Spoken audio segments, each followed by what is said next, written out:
2, 1. Okay. I'm Emily. I'm Fritz. I am Matt. I am Caleb. Okay. Debt, inflation, unemployment rates. We all know these terms, but their significance refers mostly towards our current economic situation. Why do I bring up this topic, you may ask? Because the economy is something that impacts us all. So I will be addressing to you this problem in hopes that you might understand our current economic situation. I will first give you some history leading up to it, then I will explain some of the conditions or circumstances that have led up to it, and finally, I will propose to you a solution to help you and your family in an economic collapse. So our current economic situation has been a big one, and it continues to be a big thing to talk about, especially when regarding its history. For us in the United States, I believe the way it all started was the Panic of 1907. This event has been reported to be the first worldwide financial crisis of the 20th century, according to John R. Moen and Ellis W. Tolman for FederalReserveHistory.org. Because of it, the Federal Reserve was created in 1913, establishing a federal income tax that would supposedly support our nation. Next big economic crisis we had was the crash of 1929, about 11 years after World War I was over. It was this incident that saw the stock market crash for about 11 years.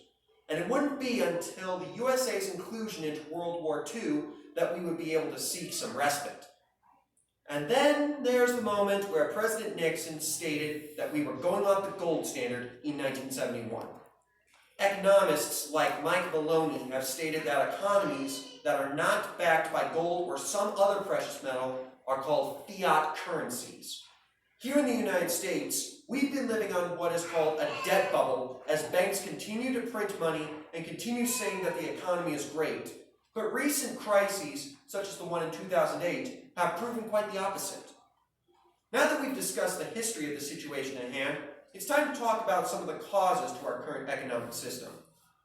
Many causes leading to an economic collapse come in several different ways, such as debt, unemployment rates, and inflation. One of the most obvious causes to our current economic situation is the amount of debt we have. So if you look at a dollar bill, for example, you will notice that up top it says Federal Reserve Note. In a personal interview with my mother, Norma Boston, she states that the dollar bill is actually a debt note created by the Federal Reserve.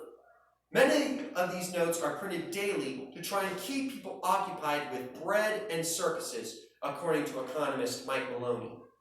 Another cause is the amount of unemployment we have in the United States. In the UK, in our case, according to a chart from the Bureau of Labor Statistics, the unemployment rate was about 9.1% at the beginning of 2011.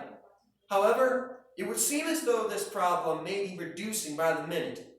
As of last month, according to this Bureau of Labor Statistics chart, the unemployment rate has dropped down to about 3.7% thanks to jobs opening up by the day. But I believe that the biggest cause to our current economic situation is inflation. In economic terms, this is when a product's price is increased due to a decrease in the purchasing power of a currency, and it has dreadful consequences. In Zimbabwe, $100 trillion are used just to buy a loaf of bread. How did this happen? It was because of a fiat currency in their economy. A hyperinflation was caused because of a major decrease in the purchasing power of their dollars. Now you might be asking yourself, so what do we do, Josh? How can we help make our economy better? Well, my solution is this: invest in precious metals. Mike Maloney's 10-part series, The Hidden Secrets of Money, covers a lot of things that you may not have known about the dollar. So what's the difference? Well, in the first episode of the mini-series entitled Currency versus Money, Maloney states that both currency and money are mediums of exchange, units of account, portable, durable, divisible, and fungible, which means interchangeable. However, currency lacks one thing that money has: a store of value over long periods of time. I propose this solution so that you can be prepared for an economic collapse. Because while the dollar's value decreases, gold and silver's values continue to rise. At this point, it's about 1.5 grams for 1 ounce of gold, maybe more. And it's about $40 for 1 ounce of silver. When hyperinflation strikes this nation, the purchasing power of the dollar is going to drastically decrease in a way that I can't describe to you. However, the value of gold and silver is going to rise drastically. And the more gold and silver you have, the better off you'll be. And so, there you have it. I have explained to you the history regarding this problem, some of the causes of why it's happening, and a possible solution to at least prepare for the economic collapse. This collapse is upon us, my friends, and the sooner you begin investing in gold and silver, the better off you'll be.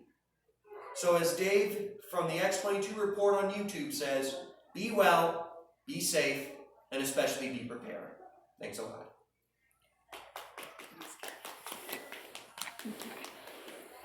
Nice job.